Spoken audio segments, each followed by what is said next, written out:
Today is a day that will live in infamy, a day that no American will ever forget.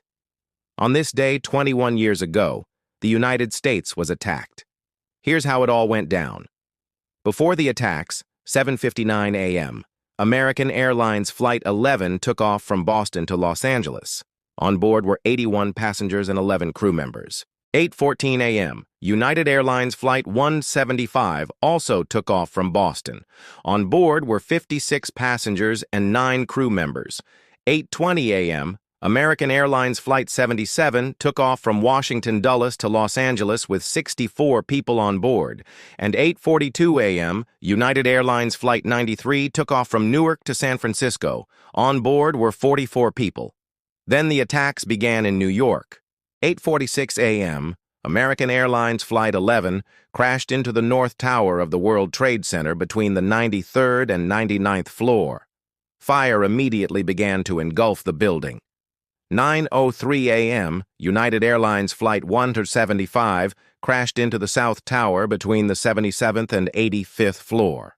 Images of the attack were broadcast live on TV as thousands of people watched in horror. Then the attack on Washington. At 9:37 a.m., AA Flight 77 crashed into the Pentagon. At 9:59 a.m., the South Tower collapsed 56 minutes after the first plane hit. A cloud of dust enveloped Manhattan as tons of debris rained down on the streets below. At 10:28 a.m., the North Tower collapsed 102 minutes after the first plane hit. But there was more. At 10:03 a.m., United Flight 93, after a revolt by passengers against the hijackers, crashed into a field near Shanksville, Pennsylvania. Investigators later determined that the plane was likely headed for the U.S. Capitol or the White House.